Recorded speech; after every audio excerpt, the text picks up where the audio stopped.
Her i dag, tirsdag den 14., der har du som formand for Behandle os ordentligt indkaldt til et lille møde. Kan du prøve at sådan forklare, hvad dækker det over? Jamen, den møde, at vi ligesom har indkaldt til her, det er fordi, vi gerne vil orientere de mennesker, der er på overførselsindkomst, om hvad det er, at vi kan se, det foregår rundt omkring i Danmark. Og så vil vi ligesom prøve at se, om vi kan finde nogle ting, at vi kan gøre, så vi kan ændre nogle af de ting, vi mener, der er uretfærdige. Men jeg kan jo se, at vi har lidt af et problem, fordi lige meget hvor at jeg kommer hen, så er der mange, der ikke tør at komme ud. Folk er bange, og de er nervøse for, hvad sker der, hvis vi kommer derud? Kan vi blive forfulgt på jobcentret? Er der nogen, der er efter os? Har vi mindre chancer? Ryger vi hurtigere ud af dagpengesystemet? Og det er så galt, tror jeg ikke, det går, fordi det flere vi bliver, det stærkere bliver vi.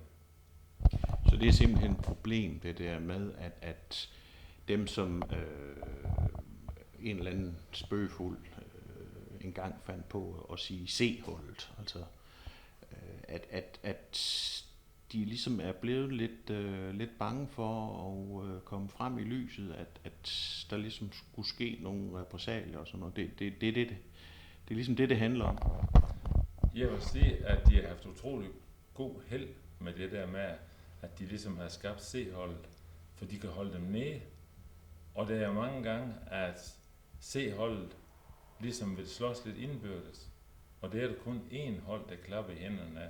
Det er politikerne. For så er det jo ro på bagsmækken. I hvert fald i den retning.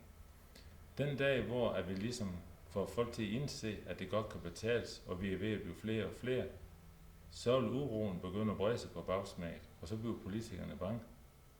Og så begynder de at lytte. Men inden tror jeg heller ikke, de lytter. Og desværre, så er jeg lidt bange for, at der er mange, der skal ryge ud, inden folk de tror, at det er så alvorligt, som det er. De fleste, de går og regner med, der er lige en løsning, der kommer i sidste øjeblik. Ja, jeg synes, at den sidste øjeblik, den er meget, meget, meget tæt på nu. Den har ligesom passeret, altså det der med, at folk går sådan lidt i håbløsheden, og der sker ikke rigtig noget, og i bedste fald, hvis der sker noget, så er det en eller anden form for en negativ spiral. Tænker du simpelthen, at det er hårdt ved folk rent psykisk? Der er utrolig mange mennesker, at der er hårdt psykisk ramt. Fordi at man kan også se, dengang at de var i arbejde, altså det er jo ikke som i 80'erne, der var der næsten kun én kategori, der blev arbejdsløs. Det var de ufaglærte. I dag er det alle, der bliver arbejdsløs. Og mange, måske hvis de har haft en tendens til lidt psykisk svaghed, har de stadigvæk kunne passe deres job stille og roligt. Nu kommer de ud og bliver presset ud i ekstreme situationer. Det gør sådan, at de begynder at koge over. Det ser man også. Der har været lidt angreb på det jobhus og sådan noget, og det kan undre mig, at det ikke har været mere, fordi der er mange, der er så presset, at de aner, hvad de skal gøre. Nu er det jo ikke nogen hemmelighed, at vi har haft 10 års borgerlig styre, og vi så har fået en socialdemokratisk ledet regering. Nu skal det da selvfølgelig siges, at man skal jo da ikke dømme en regering, før man står i valgboksen. Men har du nogen fornemmelse af, at der er nogle vinde, der blæser i andre retninger i den her tid? Jamen, jeg tror det. Jeg kan huske, at da der var folketingsvalg, der fik jeg utrolig mange mail, hvor folk skrev til mig, nu kan du godt lukke din græsrodsbevægelse ned, fordi den bliver det ikke brug for nu kommer der en regering til, der vil tage hånd om os. Socialdemokratiet og SF har altid været den lille mands parti, og de vil hjælpe os. Og jeg må nok sige, at jeg har også fået tilbagemelding fra de samme og sagt, at det chokerer dem virkelig. At de er næsten værre end dem, der var ved før. Så det har egentlig været noget af en brat opvågning, der er sket der. Hvad er det så, at vi måske kan se frem til i de kommende år? Jamen, jeg tror, at det ser ret meget bedre ud. Altså, vi skal nok presses helt derud, at det er de mennesker, der er på overførselsindkomst, at det næsten ikke er mere at miste. Fordi så tror jeg, at man begynder at gå lidt mere sammen, og så begynder man måske og bruger det der folkekøkken igen, hvor at man får en sociale sammenhold, og så begynder ligesom at bygge en eller anden ting op. Det vil tage flere år, men så vil vi også kan begynde at forme politikerne anderledes, fordi det er ingenting værd. Vi kan godt gå ind og rydde Folketinget for alle dem, der er det ind, og så sætte nogle nye ind, men de er skolet på samme måde alle sammen. Så jeg tvivler på, at det bliver ret meget forskel på det. Når nu du nævner det der omkring folkekøkkener, så får man jo nogle tanker sådan tilbage til 30'erne og sådan noget. Men man får også lidt en tanke, at som du egentlig også selv er lidt inde på, det der med de sociale samvær, og folk taler sammen og finder ud af, jamen vi står i samme båd, vi har noget fælles at kæmpe for. Er det lidt det, der er problemet, at sådan som det er i dag, der sidder folk inde i deres lille lejlighed rundt omkring og ikke er ude i det der fællesskab? Er det det, som der egentlig er din, hvad skal man sige, mission, pointe, kald det hvad man vil, at det er det, du gerne vil være eksponent for? Jeg vil utrolig gerne, at hvis vi kan gøre sådan, at vi kan få den der sociale sammenhold og samvær og næstekærlighed, fordi det har man ingenting af i dag. Det hele, det drejer sig faktisk kun om lov, og uanset hvor du kommer hen, så bliver du slået oven i hovedet med lovbogen. Og det tror jeg, der er så mange, der er trætte af. Så derfor vil jeg rigtig, rigtig gerne, at vi kunne komme ind på det der med, at vi kunne bruge alle vores frivillige hus, for eksempel i Danmark, dem har vi mange af, hvor man kan begynde at samles, fordi så skal man ikke køre land og rige rundt, så samles man i de små lokale samfund, det vil sprede sig som ring i vandet, og så finder man ud af, det er jo egentlig fantastisk det her, for vi kan hjælpe os hinanden med alle mulige ting. Lige fra, og hvis der er en, der kan stoppe strømpe, så kan han stoppe naboens strømpe, og den anden kan måske gå hen og sørge for, at fru Jensen bliver lagt i seng, så hun selv kan komme i seng, når de ingen hjemmehjælp har. I har rent faktisk en hjemmeside, behandler os ordentligt. Kan du prøve at lige sådan fortælle lidt kort om den?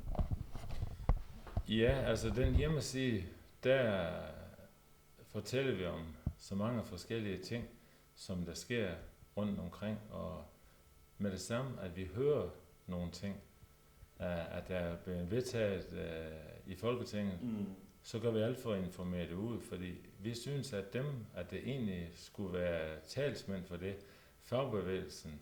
Og nu nævner jeg ingen af hverken farve eller nogen som helst ting, men jeg synes, at der er nogen af dem, at det gør det der. De er gode til at bruge millioner på at bekrige hinanden, om de er gule eller røde eller blå.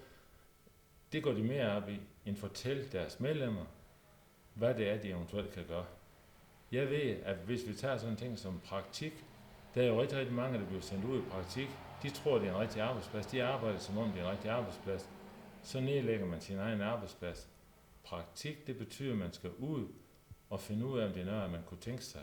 Og der skal man ikke arbejde, som man arbejder på akkord. Der skal man følge på tingene og finde ud af det. Det har jeg aldrig hørt, at fagbevægelsen de fortæller nogen. Det vil vi gerne gå ud og fortælle folk.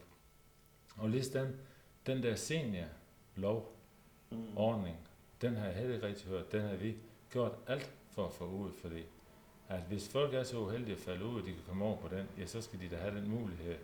Men ved de det ikke, så kan de ikke bruge den. Og det er det, vi gerne vil. Informere folk om alle de ting, de ikke vil informere om andre steder. Og kan vi samtidig få det her sociale samvær, hvor man måske kan finde sig en ny vennekreds.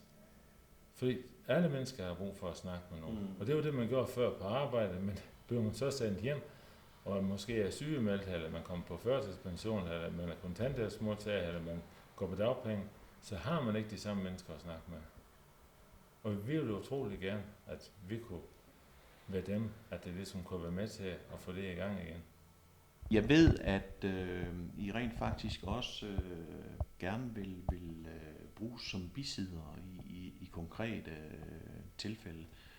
Kan du nævne lidt om, hvad det er, I går ind i der? Ja, altså, vi har rigtig gerne vil have tilknyttet endnu flere, som har lyst til at være bisidder, fordi vi vil gerne ligesom have en bisidderkorps, som folk kunne gå ind på hjemmesiden og se, hvem det var.